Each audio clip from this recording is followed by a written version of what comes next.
Hello, everyone, and welcome to the Live and Give show.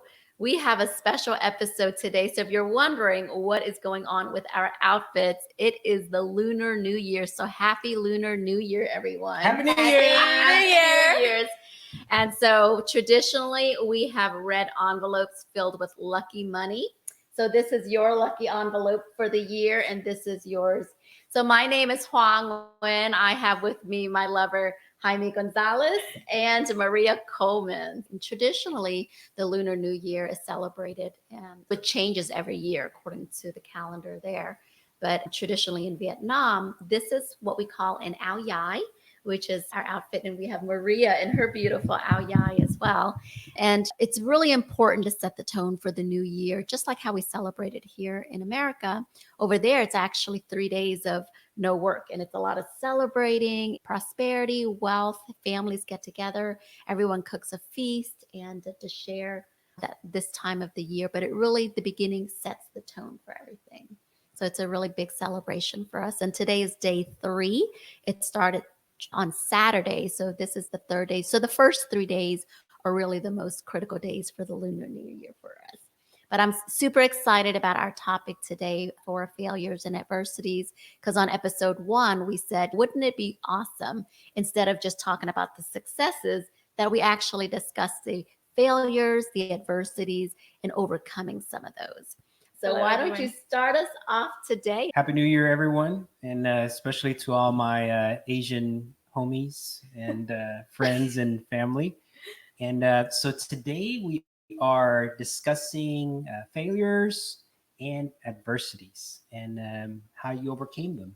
I think this is going to be a good show because we got to lay it out there. So all our failures and how we are here now because of them. What would you like to share about that, Maria? Start us off. I love that you came to me first because I was thinking about the topic over the weekend and I was thinking about mindset. And mindset is something that you're going to hear a lot about as we progress in our episodes in the Live and Give show. But the reason I wanted to bring mindset to the table is because it sounds a little bit like an elusive term. But I think mindset plays a big role in how you come out of those failures. And ultimately, as Jaime says, how it leads you to where you are today. So that's the first thing that I wanted to add. In other words, what role do you feel mindset plays when you're A, going through a failure, or B, coming out of one? For me, I think whenever you're young, you don't have any, say, personal development. You don't have any mindset development. And so I think early on, I think it's very difficult, especially nowadays for children, because there are so many more options compared to whenever we were growing up, right? And a lot of those options are actually not good options right now. And everything is at the tip of their fingers. They can access anything. And that wasn't the case whenever we were around. Right. And it's a little bit more difficult for the younger population.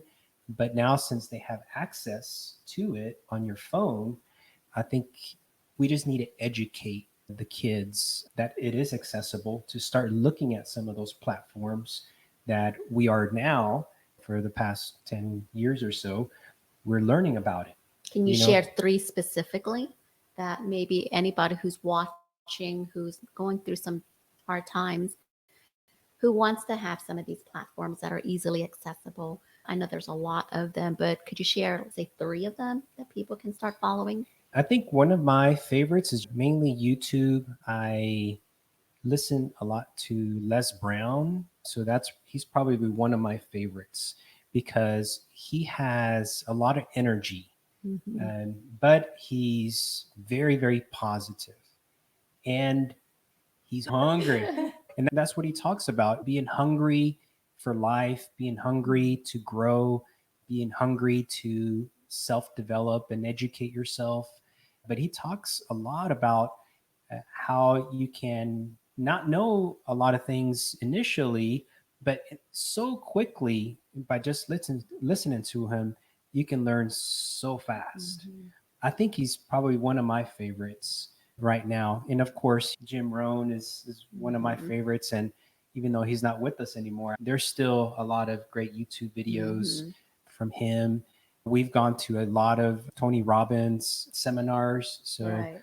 and one or two might be one of my favorites, but we've taken them all. And if anyone has, I can recommend specifically why I liked a particular seminar.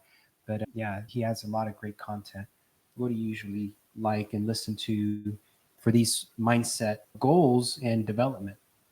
I do the same. I really love listening to Les Brown. I also have Brandon Burchard. He has a Growth Day app, which is a really low cost, but in addition to just motivation and inspiration, the other thing I really find helpful is journaling. And within the Growth Day app, you can actually journal within there, or you can physically, like I literally have a little red notebook that and I've journaled. I started journaling by the age of 10. So at a very young age, I started implementing what's on my mind and my emotions through good times and through hard times. And those are something that I found as a strategy to really help. Back then, I didn't have the internet, I didn't have a phone nor a computer to have access to these self-developmental resources. But I think YouTube has a plethora. I listen to Les Brown, Jim Rohn, Tony Robbins. Those have been our big three. Podcasts are also very, very good. Jay Shetty has one on purpose. Lewis Howes has one that he interviews and brings a lot of guests in. And one of the commonalities that you'll hear of some of the most successful people is they discuss about failures and adversities. And Maria said on last week's episode, she said, we fail or we learn, right? We don't actually learn. You said what?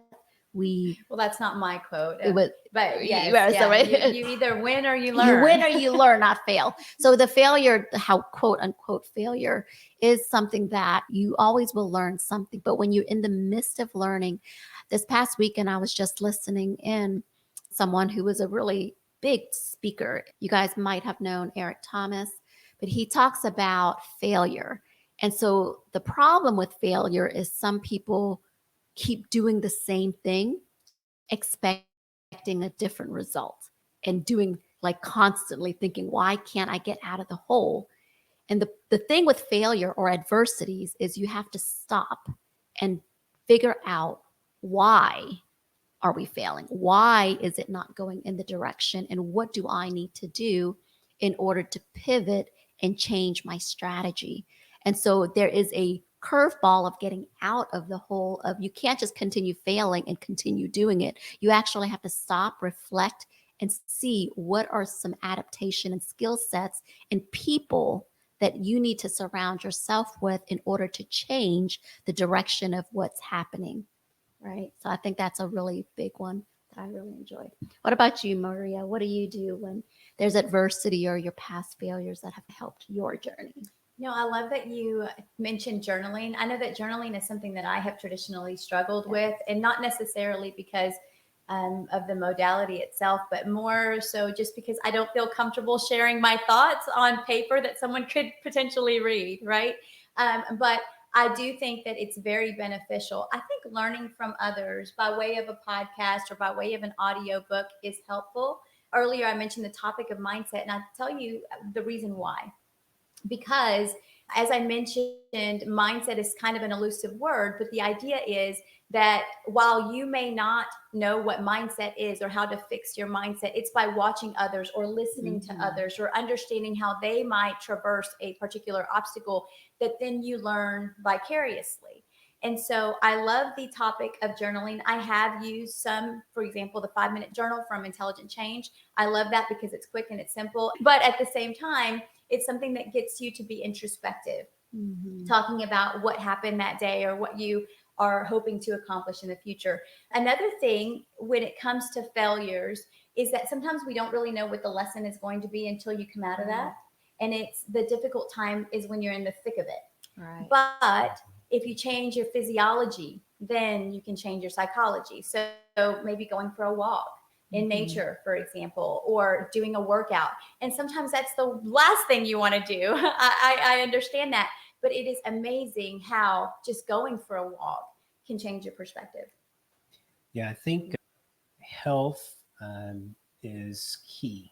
Whenever someone is, say, not healthy, because I see a lot of patients with diabetes and high blood pressure, a lot of autoimmune disorders, it is very difficult for them to sit down and actually try to calm themselves down because there is so much inflammation in their body and it's a fight or flight mechanism Mhm. already.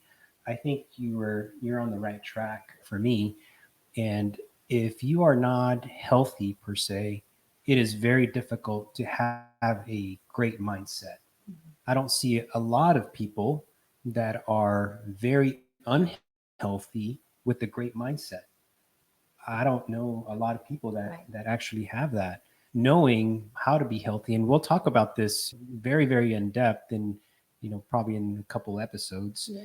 But if you're not healthy within you, and your brain is part of your whole body, right? So if you have inflammation in your body, you're going to have inflammation in your brain, and it's going to send out these Mhm. stress hormones that are going to put you at not at a very good position. You're going to react a lot sooner.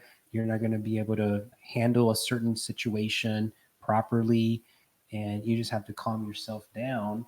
But you can't because there's so much going on in your body, and that you really need Mhm. other help besides just what we're talking about, audiobooks and Mhm. mentors and things like that. It's mainly has to come within you, really Right. within you, that health aspect of it. And yeah, but we'll dive into later on down the road about how we can actually calm our mind down. We'll do an episode specifically designated for health and mindset and like inner things.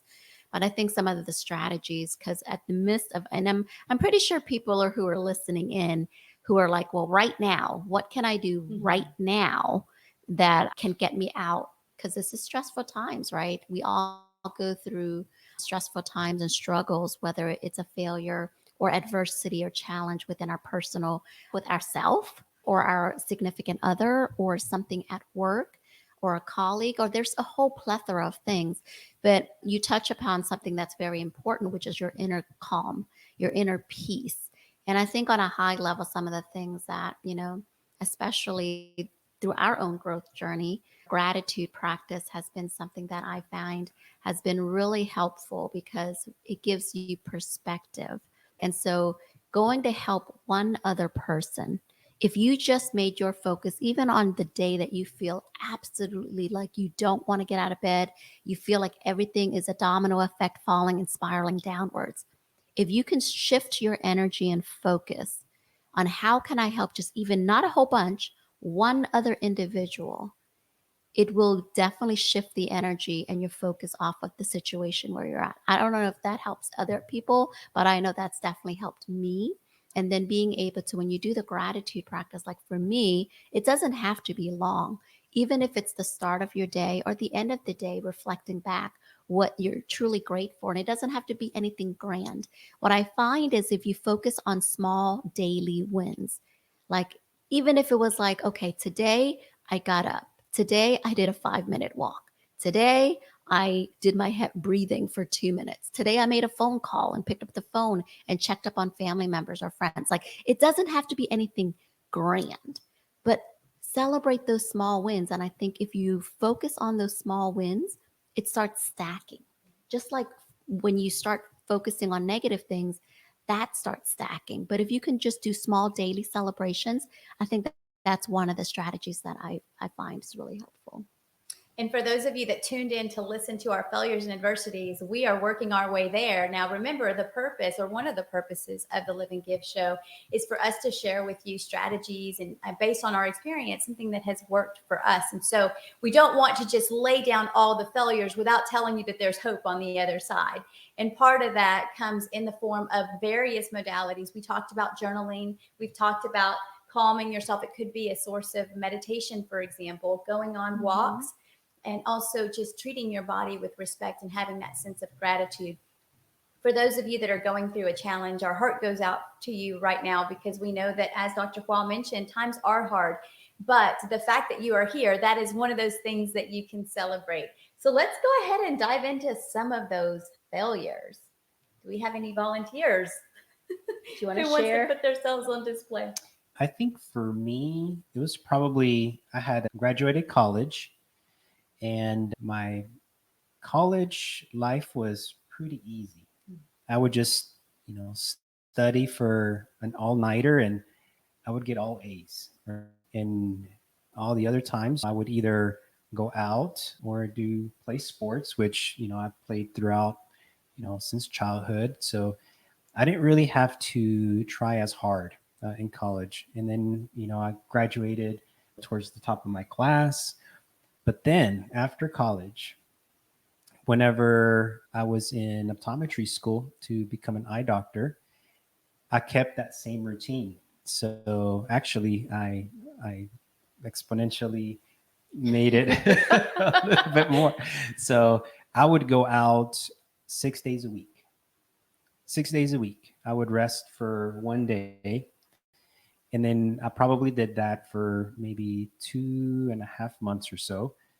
And then you're taking the first year, what was it, like 23 hours or so? So there are a lot of classes that you have to take. In college, you're taking 15, 17 hours. But once you get to that professional career school, then you take so much and everything's so stacked. And my thinking was still the same. I think probably out of all my tests, I don't know how many classes there were, probably, 7 classes. I failed half of them. And not just 60s, but a couple of them, it was like 30s. And I was like, oh crap, this is not going to work. So then you're trying to figure out, okay, what do I have to do? What do I have to get to pass these classes, right? Come to realize is it was very difficult. Once I got my test scores back and sitting down, and I started getting anxiety at that point in time. And that's where it first started for me. And even through COVID, I was getting the anxiety because we were not going out at all. I think we stayed indoors because there were so many bad things on the news, which I shouldn't have been watching the news, like 6 weeks indoors without going out. And that became a toll. And then trying to pay all our employees, which they were not working, but we were still trying to pay everyone. So that was taking a toll. So more anxiety set in.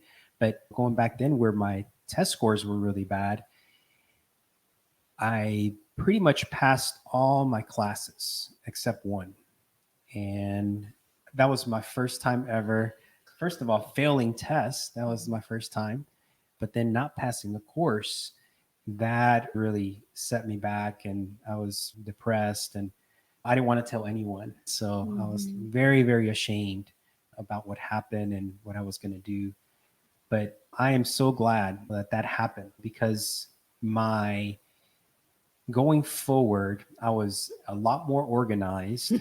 I was not going out 6 days a week, maybe once a week, if that. But I, I was getting burnt out already of going out. So that's actually a good thing that pretty much, stopped. But my discipline from then on, it was fantastic. So people would ask, "Hey, let's go out." I was like, "No, I can't. I cannot go out. I have to be at home studying," because I knew what would happen. I would not be able to pass school, and if I continue to do that, for sure. But I took myself for granted, and I took everything that I had learned for granted back then. But that was probably one of my biggest failures. But at the other side, and it was my biggest blessing, because now I'm the person that I am because of that. And as I'm a little bit more organized, A lot more organized compared to most people. But I just live by that, and I remember that time, and I'm just happy for it. So, and then we talked about the mindset part of it. I just can't be here and just think about, oh my God, that was the worst time ever. So no, that's the best time ever for me, because that made me who I am as a person right now at this point in time. And that, when we talk about pivotal moments, everyone has pivotal moments that kind of can drastically change the trajectory of the course of your life. And I am blessed that happened, because that's how we met. And I think it all happened for a reason. And but becoming more disciplined and organized. When I first met Jaime and saw his class notes, OMG, I had never seen somebody with such color coordinated, nicely organized notes. And I'm like, hey, can I borrow those? Color copy, please. She asked me for a color copy. So optometry school, we graduated in 2006. And so this goes way back, but those pivotal times, we talk about academia, there's a high level of stress. And I resonate so much with that because I'm on the same boat. But my trajectory, I've always been like, school was my thing. I wasn't good in sports. I didn't have any creative juices. I really didn't. I felt like the one thing that I felt I was good at was academia. And that's what I became known for. I was very focused. Can you guys believe that from kindergarten to 12th grade, I had perfect attendance? I had never missed school and never made a B. I was an A student, never made a B, but I was such a perfectionist. And I graduated top of my class. I was valedictorian. But you know, the downside of having so much pressure on yourself is that I had no grace for myself. And so when you are so hard on yourself as like always got to be the best, got to be the best, got to be the best. And I failed to see that when I went to optometry school and it was my first time ever failing, it was really hard for me because I had never experienced failure up to that point. And so it was a really hard, like, slap of reality for me. But it did. That pivotal year gave me a lot of reflection of, okay, well, it was out of my control, but instead of focusing on this point, the thing is, I still have an opportunity to continue and better myself. And we're very blessed to have two really successful eye care practices here, and we love our patients. I saw one of our patients the other day. We've been practicing for 18 years. I saw him when he was a little boy. 18 years ago, he's been following me at every practice that I've ever been to. So every year I see him, I reflect back and I'm like, you know, the time when I thought, oh my God, I failed in optometry school, you know, but the truth is we're so passionate with our patients. We're so passionate in our practice and what we build that no one's going to really care that you failed a class, right? In the reality of real life, no one's going to be like, well, what grade? What was your GPA in school? As a doctor, patients come and continue to come and have loyalty because of the care you provide, right? Not because, well, what was your GPA? But the important thing was to learn the lesson, to continue on. And we're better people and better doctors because of that. And so I think that was a blessing. But it is one of those things that when you are such an overachiever and you don't give yourself grace, it's hard to want to share that with people because people have a perception of you like, oh no, you're valedictorian, you're always good at school, you're always in that. And I felt shame for the longest time, and now we share this vulnerability of that was part of our growth journey, and that was a pivotal moment for us to improve and why we are the way we are now, right? So so don't get discouraged if you, and we all experience it. But Maria, why don't you share a specific one of your stories? I will. And for those of you that are thinking that you don't have any failures, that's awesome. However, I would just encourage you to try a little more. Over the weekend, I was worried that I didn't have any failures. And I thought, well, what have I done in my life if I haven't failed? But you dig deep enough and you will find some failures. So let me take you guys through a small journey. In my college years, I ended up homeless. And that was due to a failure of my own. It was due to a failure of not paying attention to when things were due. In my situation, it was financial aid. So I needed to file a financial aid application so that the government had enough time to determine whether or not I would qualify and ultimately pay for the on-campus apartment that I was staying in. So I would get these notices that it wasn't here. And I thought, the school's all connected. They'll figure it out. They'll know that my financial aid is in the process of being handled and they'll just let me live here. Well, no, they won't. It's ironic that now we are in the apartment business and I got kicked out of one of my own. So in my situation, what happened was one day I came home and there was an eviction notice on my door. And thank God that it was a fully furnished apartment. So that meant that I literally just had to walk out with the bags of clothes that I brought to college. Now, on the flip side, I didn't have anywhere to go. I was homeless for about 3 weeks, living around with people. I would just stay in the dorms with some of my friends that had come from the school that I graduated from. And then I couldn't go home because my car wasn't reliable enough to make the hour-long trip south and the hour-long trip back. So I would take advantage of the fact that I had a gym. It was an aerobics class in the morning, and I would do aerobics and I would shower there. So it was challenging. And I remember thinking that I was such a failure. I was embarrassed. We talked about shame, but it's so important to think that those things do not define you. It is what meaning you assign to them that define you. And I think that that was a very early lesson in mindset. Interestingly enough, I remember talking to my mom, who is one of my biggest role models and heroes. And she said, now just think about this for a second. Be grateful that you don't have a child on your hip that you're having to struggle with. And I thought, Mom, wait a minute. I'm living out of my car. I've got stuff stacked to the gills, looking like a little hoarder in college. I was, of course, embarrassed that anybody would find out. And I just didn't know what to do. And here my mom was saying, but look, be grateful that. Right. And it was just one of those mind shifts. And my mom would always use this term and she'd say, change the channel. And that to me meant find something else to be grateful for, find something else to look on the bright side. So definitely taught me to be more dutiful when it comes to filing applications and making sure that I could be responsible for myself, despite the fact that I was a young 19-year-old. Wow.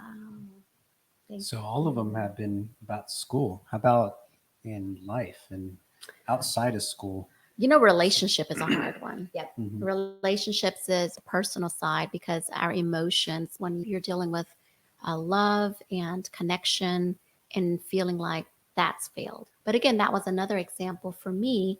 I didn't really have a healthy relationship that I could see as love growing up. I love my dad and my mom to death, but they've always been in survival mode. But my dad and my mom, they fled Vietnam after the war, and my mom was pregnant with me, right? So I think about their journey and just trying to survive, fleeing a country, going place to place, country to country, trying to find freedom and opportunities.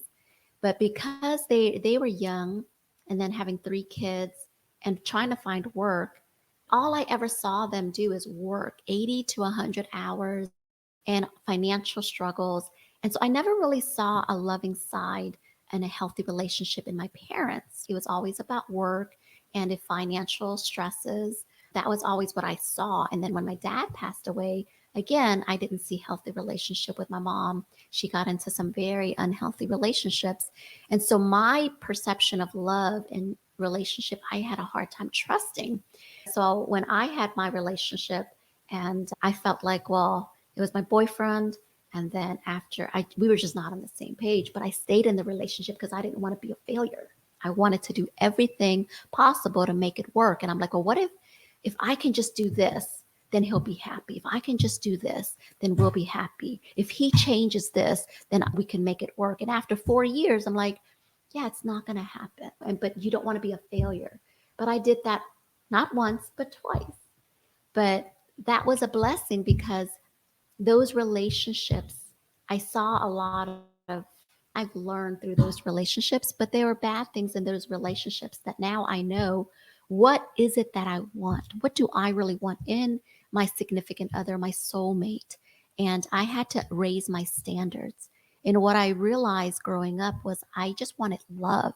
And I took love anywhere that it came. And it was not a healthy form. And so when I started my own journey of loving myself more and raising my own standards of what I wanted in a man, I manifested Jaime. I always joke about it. He doesn't know it, but I manifested him into reality.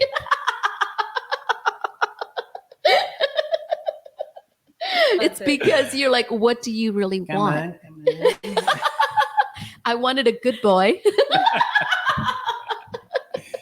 That was disciplined and organized. This man, I couldn't have dreamed up a better man. One of the things, even though were so different.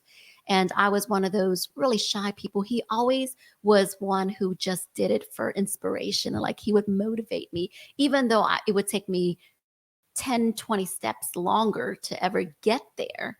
It would at least open my heart and mind to be open to that. He didn't tell me you need to do anything or you need to do this. He just planted seeds along the way and led by example. And I respected that. And till this day, even though we've been together for 19 years now, there's still layers of me that he discovers. Like for 2 years, I didn't even tell him I knew how to cook. But I was like, I didn't want to be the submissive that everybody expected out of an Asian woman. That my mom was like, "You're a woman, you need to do this," and I was like, "No." And so I was like, "I don't know how to cook," and he would cook, right? I did not know how to cook for real. So back whenever we were in Houston, it was like, man, I'm calling my mom like every weekend. Like, hey, can you teach me how to cook by phone? It wasn't by video. Right. Back then, I was like, hey, can you tell me how to cook this and this and this? And you knew how to. She's a great, awesome cook. Her mom is too, and my nanny. But I wanted him to love me for me, not because of what I did per se, right? So he knew this was a time I had broken up with my boyfriend. I failed optometry school. I was in the darkest time. I'm trying to get myself together. All I would do is go bowl because I was good at that at least. So I focused my energy on what I was good at, which was bowling at the time.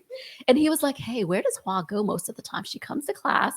I was studying on my own, and he found out that's what we wound up connecting through was bowling. But I manifested this relationship, and I talk about failures in a relationship because over time, as I started learning to love myself more, I raised the standards on the people I was dating and what I expected and how I was to be treated.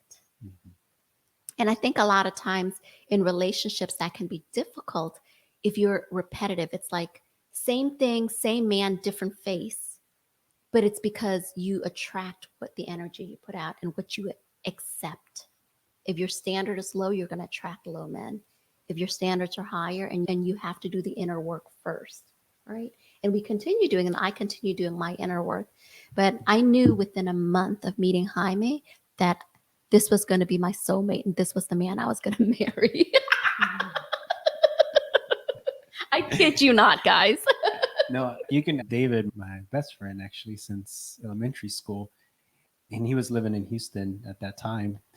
And after the second time, I was like, no, I think she's going to be the one. And he's like, oh, wow, And we were cheering I was still going out. But not very much, So One day a week instead of 6. Yes, exactly. Now, do you guys find it interesting how we've covered a few topics? We've covered the topic of shame, the topic of anxiety, the topic of self-worth and validation, and how sometimes we look for those things outside of us. And I wonder how much of that contributes to us going down a path that we know very well isn't the path that we should go. And ultimately, it ends in something of a failure. It could be a failure that we feel internally, for example, that shame, or a failure that is external and visible to others. What role do you think the way that we think of ourselves plays in how successful or how much we fail? I think it has a lot to do with that. So how much are we worth to ourselves, right? Do we matter? And are we important? Do we want to grow? I think, just the mindset of what you think of yourself, that has a lot to do with it. But again, if growing up, if you're not given love, and if you're told you're not worth anything, and if you're punished or abused and things like that, how much are you going to think of yourself? So that's very difficult. And that's why I think there's a lot more problems with those type of people growing up, a lot more difficult times with them, because they've been told this by many people or by society or whoever it is. But yeah, I think a lot to do with it. No, I completely agree. The inner self worth is such a big pivotal part of that and who you attract. On the topic of love again, as I was sharing, even if you're past and growing up, like my mom, I always knew internally, of course, my mom and dad truly love me. She's my everything. But being a single mom, and traditionally, as I grew up older now, I understand that it's a cultural and generational thing that no one in our family hugged, no one in our family kissed, no one ever praised. And I craved that. I craved a hug. I craved a compliment. But I always felt like everything I did wasn't good enough. I would be the best at everything. And I felt like I still wasn't good enough. And until I made the decision that I am good enough, that I know my own worth, that those words could no longer have as much impact. And it's hard when it comes from the people you love the most, but it's not intentional. And so I have to understand it's a cultural gap. But what I realized through our own journey is that after I met Jaime and his family, they're all huggers and kissers. And so when I first met them, it was weird for me because I was not a big hugger back then. And then for his family and everybody's, oh, come here, mija. And everyone's hugging and kissing. And I'm like, oh, MG. And then I was like, my mom's going to meet the family. And I was like, I don't know how she's going to respond to that. But of course, Jaime, and I tell him, and it's okay. And so every time he sees my mom, he's hugging her. And like we do a Asian kiss, which is like a sniff. It's like this, right? That's the Asian kiss. It's like a sniff almost. But then my mom started seeing how we interact and she started changing and being more open and affectionate and hugging. And now she verbally compliments and verbally says how proud and everything. And even though it's the inner peace will come where you don't need that validation, the true core is that inner child in me wanted that inner child. And the first time I actually ever heard my mom say it was at our nighting. Very recently. I was like, oh my gosh. I was like, wow. But then That was last year. that was last year. I'm 45 years old. And I was like, I know it's like you tell yourself the story. I know she loves me. I know she's super proud of me. But some part of you craves that. I just want to hear it. Yeah, you told me in the past, she was never shown that love. No, she's never been shown that love. And by her family or her parents or anything like that. But whenever she was around us, I can feel the resistance whenever I would go hug her and kiss her. But I didn't really care. So it's like, you're part of my family. I'm not only doing it for her, I'm doing it for me. I'm not going to really change my love for this particular person because she has never learned how to show that affection, right? And I already knew that.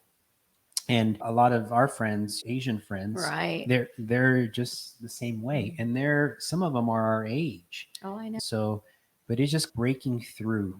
You have to, if you're a very loving person and the other person's not, I would still try as much as you can to show them that love and affection and passion and hug them. Because whenever I go up for a hug and then they let go real quick, I don't let go. But you're gonna yeah, you're gonna remember me. I'm not gonna let go. I'm gonna continue hugging you for 1 or 2 more seconds, and then next time that usually changes. So usually they hug for a little bit longer, so you're breaking through a little bit. So, but yeah, I understand, completely, and it's tough, because if a person has never been shown love, how can they show love to another person?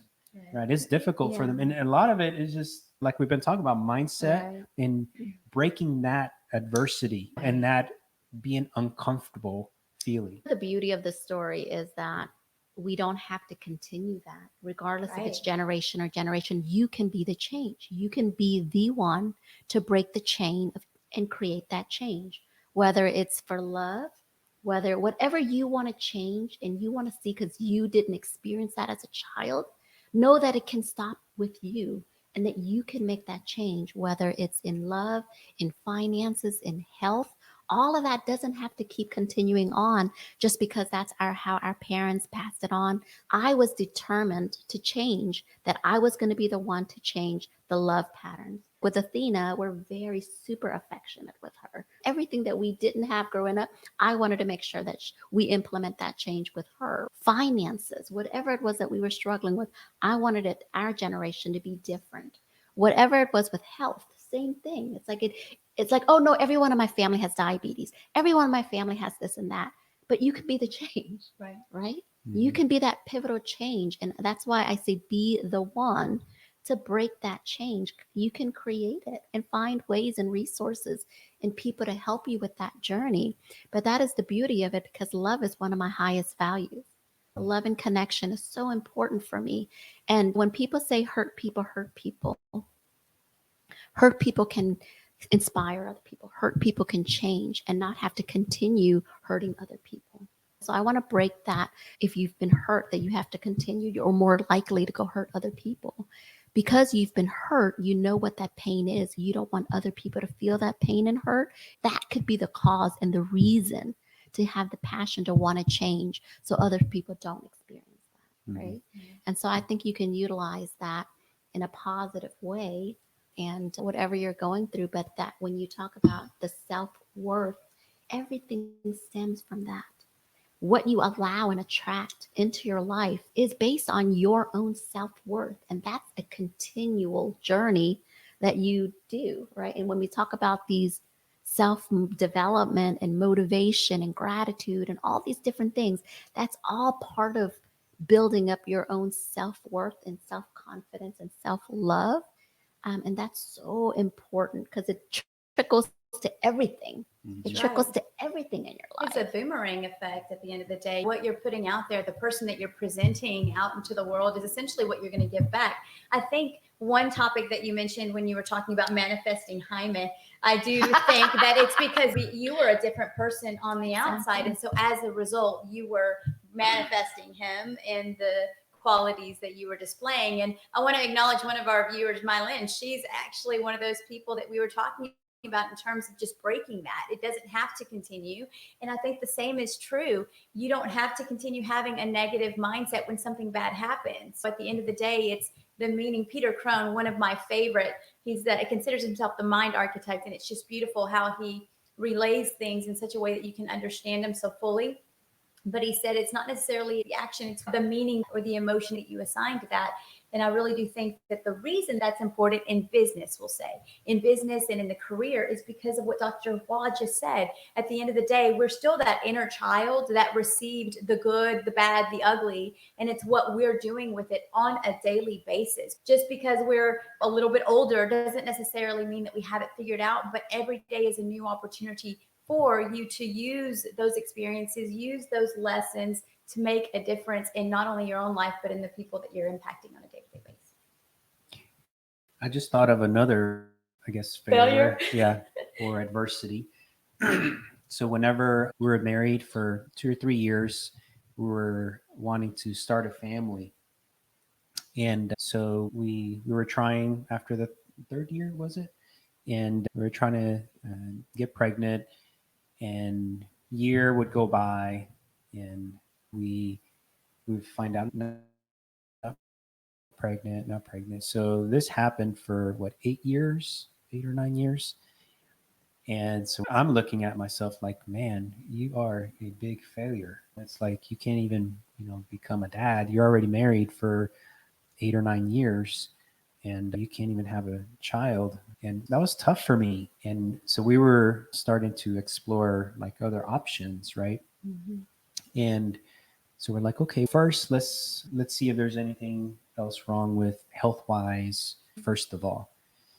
And so we were very healthy overall. We were working out a lot, but we were also working a lot at the same time. We were still, like we were saying on the last episode, we were grinding. We were working 60, 70 hours a week.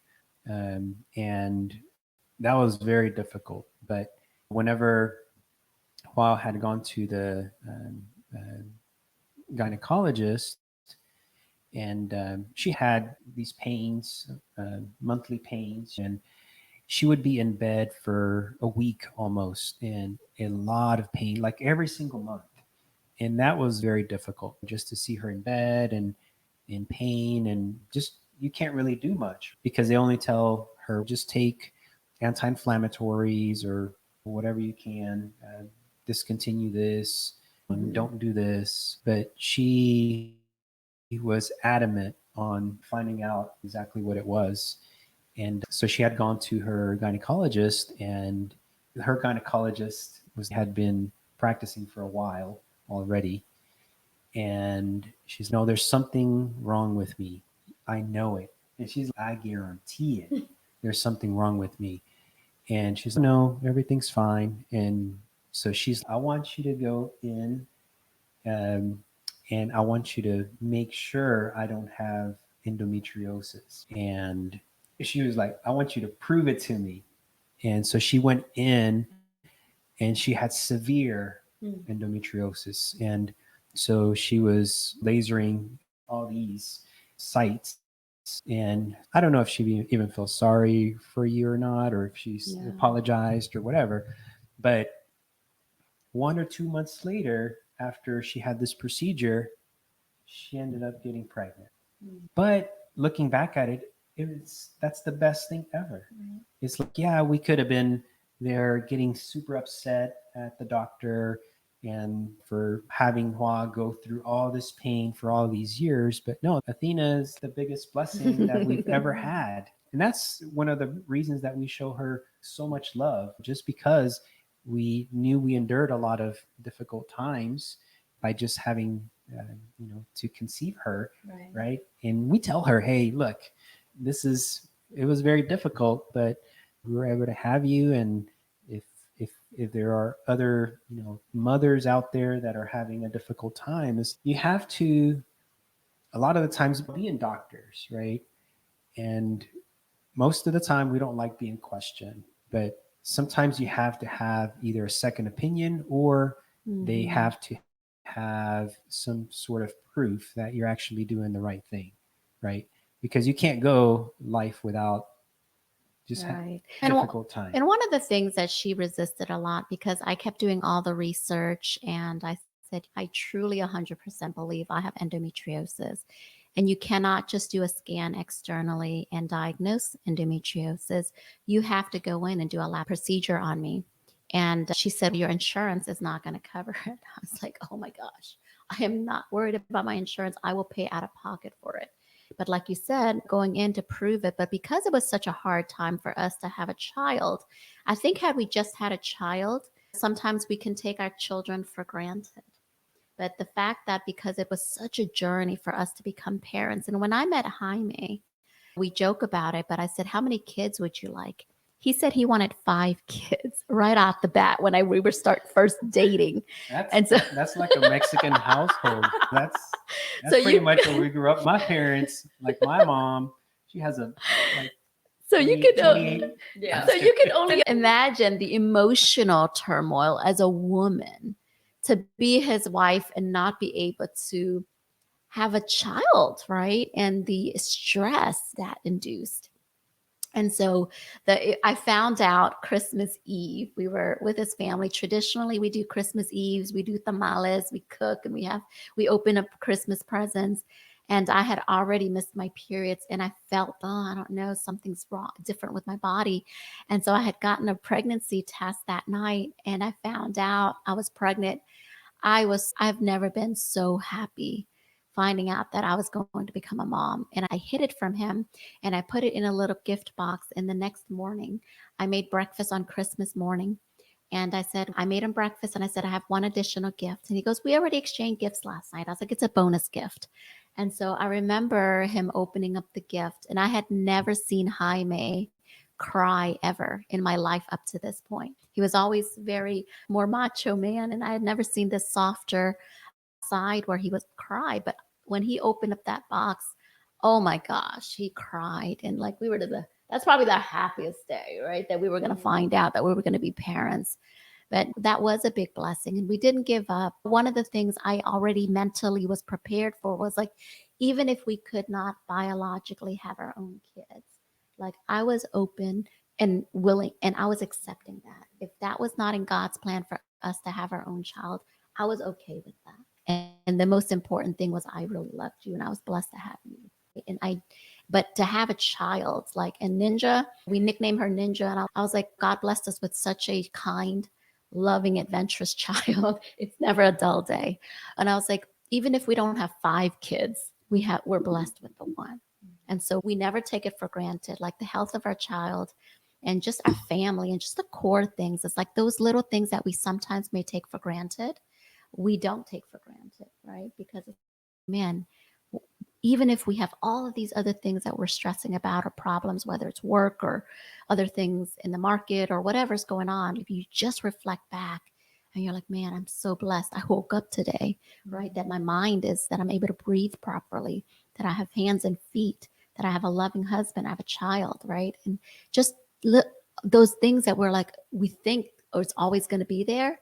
No, right? Those are things, those are the blessings. And so I always say, look for the blessings every day. Look for the daily miracles in your life and focus your energy on that. It'll pull you through. It will pull you through whatever you're going through. But I guarantee you, if you're watching this, you're blessed. I guarantee you. Everyone for joining the Live and Give show. Until the next time.